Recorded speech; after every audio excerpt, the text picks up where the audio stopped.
क्या है कि ये जो ऐप है is owned by the creator.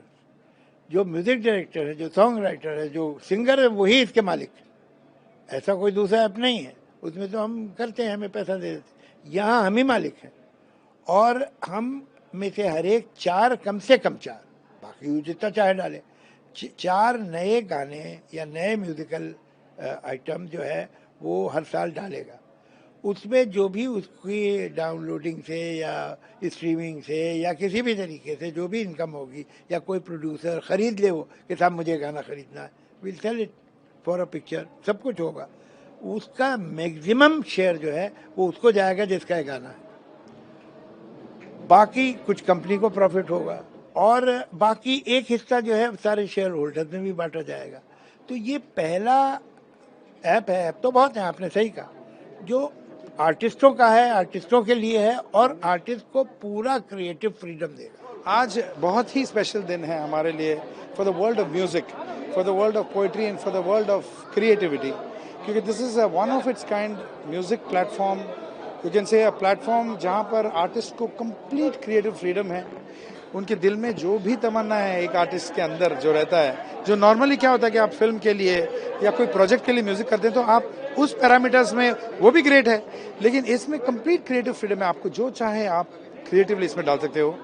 और सोने पे सुहागा ये है कि दे ओन द प्लेटफॉर्म। उन्होंने बाकायदा इस प्लेटफॉर्म में अपना इन्वेस्टमेंट लगाया, they've got shares. It's almost like a corporate company. It's a setup where you literally own the platform, you own the content, you have revenue, and also the valuation of the company goes up, and it is it is supported by the entire artist community. और ये जो artist का list देखोगे इसमें तो number 1 से लेके जेन जी तक सब लोग हैं यहाँ पर। So it's going to be a great platform, I think one of the biggest non film independent platform on this planet, not only in India.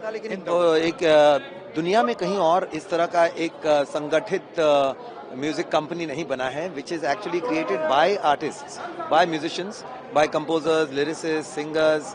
और तो ऐसा कभी हुआ नहीं है।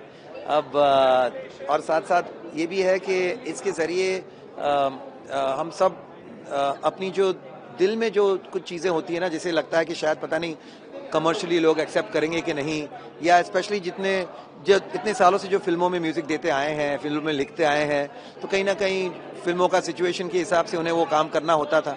वो आज उन सारी बाधाओं से वो मुक्त हैं और गुनगुनालों में जो वो गजलें, वो चीजें, वो बातें, वो नगमे जो उनके दिल में शायद कई सालों से छुपी हुई, बसी हुई थी कहीं, वो गुनगुनाएंगे, वो बाहर आएगी।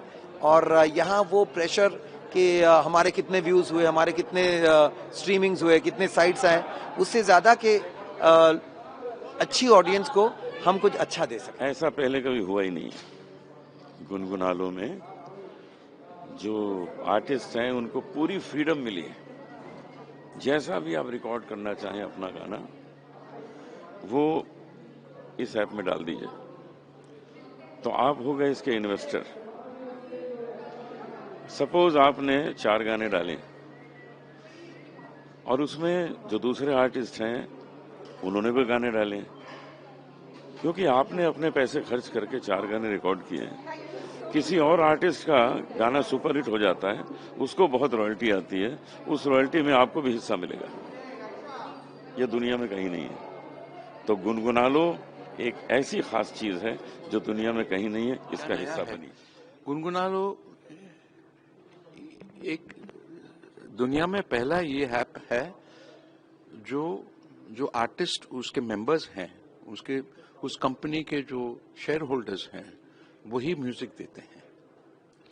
तो हम इस कंपनी में काम भी करते हैं और मालिक भी हम हैं। तो ये एक अनोखापन है। नए यूथ हैं जो they are open to come and join अस।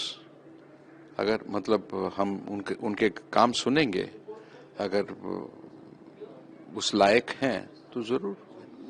लेकिन शुरू में जब मुझे शंकर जी ने और टीम ने फ़ोन किया और जो भी सभी लोग इससे जुड़े हुए हैं, जावेद साहब, शर्ली, राजू जी, श्रीधर, मुझे लगा कि एक तो बहुत अच्छी टीम है, मुझे इससे जुड़ना चाहिए, इसका पार्ट होना चाहिए। और एक हम बार बार ये बातें करते रहते हैं कि जब हमने लिखना शुरू किया था या गाने बनाना शुरू किया था तो हमारा ऑडियंस कौन था? हम ही थे। खुद के लिए बहुत लिखते थे, खुद ही खुश होते थे। कहीं वो खुशी कि हम बिना किसी ब्रीफ के, बिना किसी बंदिश के लिखते या बनाते थे गीत, वो फ्रीडम मुझे लगा इसमें हमें वापस मिल रही है। क्योंकि आप जो भी कहें, फिल्मों में एक सीन होता है, एक कैरेक्टर होता है, हम उसके लिए लिखते हैं, उसकी एक थीम होती है, उसको सोच कर लिखते हैं।